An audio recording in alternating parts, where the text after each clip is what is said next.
Bonjour bien-aimés, bonjour frères et sœurs, j'espère que vous allez bien.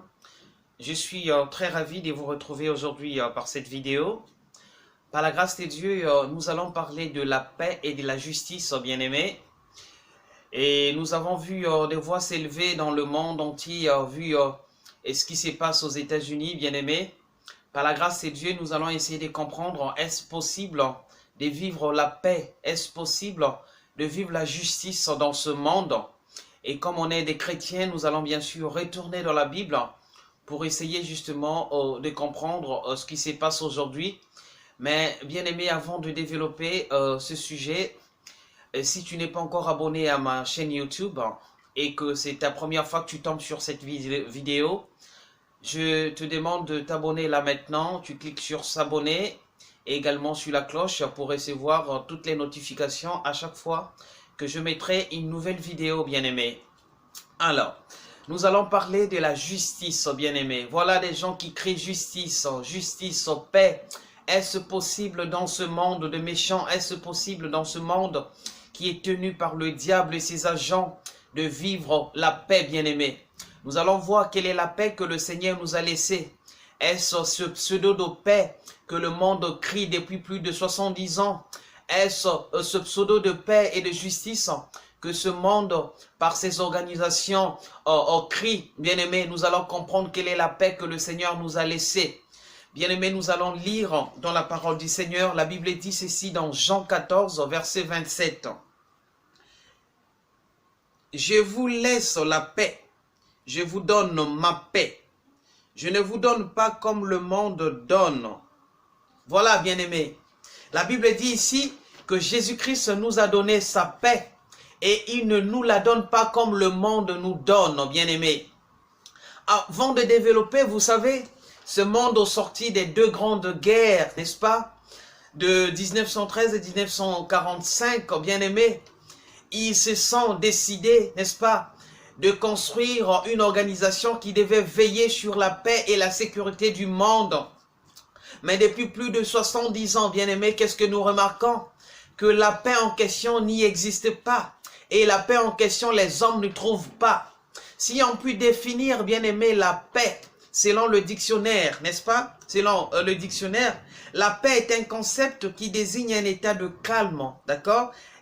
Ou de tranquillité, ainsi que l'absence de perturbations, de troubles de guerre et des conflits. Mais qu'est-ce que nous remarquons aujourd'hui, bien-aimés? Il y a toujours des guerres, il y a toujours des conflits, il y a toujours de l'injustice dans le monde.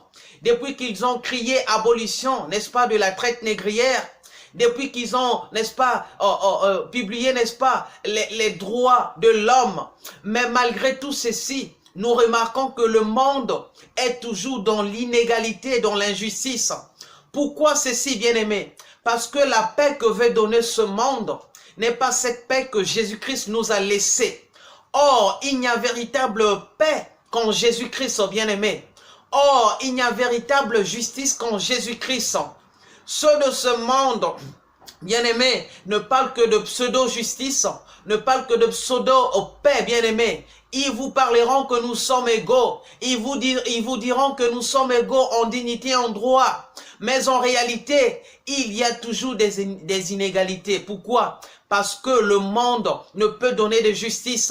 Pourquoi? Parce que le monde qui est rempli de ruines, qui est rempli de jalousie, ne peut donner de paix, bien-aimé. Il y a la paix qu'en Jésus-Christ. C'est pour cela que je t'encourage aujourd'hui et je te lance un appel. Toi qui n'as pas encore reçu Jésus-Christ comme Seigneur et Sauveur, bien-aimé, c'est le moment de comprendre qu'il n'y a jamais eu de paix dans ce monde. Bien-aimé, c'est le moment de comprendre qu'il n'y a jamais eu de paix et de justice dans ce monde. Vous pourrez crier autant d'années que vous pourrez. Vous demanderez, bien-aimé, autant d'années que vous pourrez. Ces gens ne pourront jamais vous rendre justice. Le monde ne pourra jamais vous rendre justice parce qu'en lui-même, il y a l'injustice, parce qu'en lui-même, il y a la corruption, parce qu'en lui-même, il y a des conflits, bien-aimés. Le monde ne peut donner que ce qu'il a. C'est ce que vous ne comprenez pas. Venez à Jésus-Christ. C'est lui qui donne la paix. C'est lui qui donne la justice, bien-aimé. Quand tu es en Jésus-Christ, tu deviens juste et tu vis dans la justice. Quand tu es en Jésus-Christ, tu es dans la paix et tu vis dans la paix jusqu'à l'éternité, bien-aimé. Toi qui me regardes aujourd'hui, toi qui n'as jamais encore confessé Jésus-Christ comme Seigneur et Sauveur, toi qui s'es spécialisé, toi qui s'es fait militant des droits de l'homme, bien-aimé, c'est bien, mais écoute-moi ce matin, écoute-moi ce soir, ça dépendra de là où tu me regardes. Bien-aimé, ce que tu fais est bien, mais le monde ne reconnaîtra ça que quand tu seras sacrifié, que quand tu seras, n'est-ce pas, sacrifié. Nous avons vu des gens comme des Luther King qui ont certainement mené des combats nobles, mais ils ont fini à être assassinés parce que la justice qu'ils demandaient n'était pas celle que Jésus-Christ nous a laissée. Ils demandaient, ils s'adressaient justement à des personnes qui ne pouvaient pas leur rendre justice. Nous avons vu, bien aimés, des martyrs dans le monde. Ils ont certainement mené des combats nobles, mais les combats qu'ils ont menés leur apportaient la mort. Et finalement, leur apportaient, n'est-ce pas, la mort qui n'a pas été, je vous dis, récompensée. Oh, nous devons être bien-aimés, ceux qui portent le combat de Jésus-Christ. Chers activistes, je vous invite aujourd'hui, chers activistes des droits de l'homme, je ne sais pas de quel combat, venez être activistes de Jésus-Christ. Venez vous sacrifier pour Jésus-Christ. Venez donner vos vies pour Jésus-Christ. Vous êtes posé la question, bien-aimés, ça fait combien de temps que les grands de ce monde ont déclaré l'abolition de la traite négrière? Mais regardez aujourd'hui, depuis les années 1800, n'est-ce pas, 1700, 1800, si je ne m'abuse pas, mais jusqu'à aujourd'hui, les gens vivent dans l'inégalité totale, comme si on était au premier jour où on avait déclaré la traite négrière. Pourquoi, bien-aimés? Parce que la justice qu'ils prônent, ce monde, n'est pas celle que Jésus-Christ nous a laissée. Il a dit, je vous ai laissé la justice. Je vous donne ma paix, n'est-ce pas? Et ce n'est pas comme le monde le donne, bien-aimé. La paix que Jésus-Christ nous donne, c'est la paix de l'âme, c'est la paix de l'esprit, c'est la paix pour l'éternité.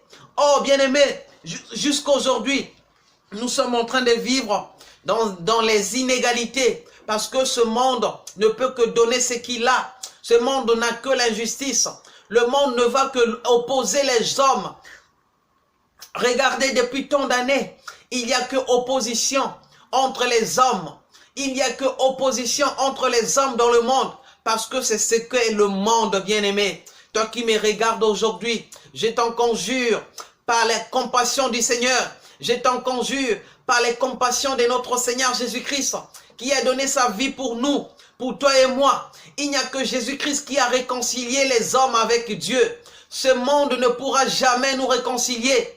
Il nous opposera toujours et toujours. Aussi longtemps que vous ne pourrez pas servir les intérêts, bien-aimés, aussi longtemps que vous ne pourrez pas servir les intérêts, nous serons toujours opposés. Noir et blanc, nous serons toujours opposés. Blanc et beurre, nous serons toujours opposés. Arabes et africains, nous serons toujours opposés. Asiatiques et américains, nous serons toujours opposés. La seule personne qui nous réunit tous, la seule personne qui ne nous regarde pas en tant que race, la seule personne qui ne nous considère pas en tant que race, c'est Jésus-Christ.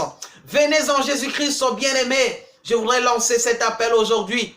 Bien-aimé, tu passes ton temps à militer pour ces choses. Tu passes ton temps à militer pour ces choses. Ce qui arrivera, c'est qu'ils vont te sacrifier pour rien. Ce qui arrivera, c'est qu'ils vont te sacrifier pour rien. Parce que tu auras crié, tu auras demandé justice, tu auras demandé la paix. La paix ne viendra pas parce que ce monde ne connaît pas ces choses, bien-aimés. Oh, bien-aimés, revenons au Seigneur. Oh, bien-aimés, revenons au Seigneur. Vous qui voulez vous lancer dans des combats inutiles, je vais vous dire une chose, bien-aimés. Au temps de Jésus-Christ, il y avait aussi l'occupation romaine, n'est-ce pas? Mais Jésus-Christ ne s'est jamais intéressé de ces choses parce qu'il avait une mission. Sa mission, c'était appeler les gens à la repentance. Sa mission, c'était appeler les gens, n'est-ce pas, à la repentance et à connaître l'amour du Seigneur et finalement vivre dans la paix. Moi, aujourd'hui, je fais autant. Je vous appelle, bien-aimés, sortez de ces clichés et sortez de ces choses. Venez militer pour l'évangile. Venez militer pour la parole du Seigneur. C'est celle qui va nous donner la vie. C'est celle qui va nous donner la paix, la justice, bien-aimés. Il n'y a que la justice en Jésus-Christ. Il n'y a que la paix en Jésus-Christ. Bien-aimés, voilà ce que j'avais à partager avec vous ce matin. Partagez cet enseignement avec des frères et sœurs. Et abonnez-vous massivement à ma chaîne YouTube MG Indigné et à ma page Facebook Assemblée pour ne manquer aucun enseignement. Je vous retrouve très bientôt. Que le Seigneur vous bénisse.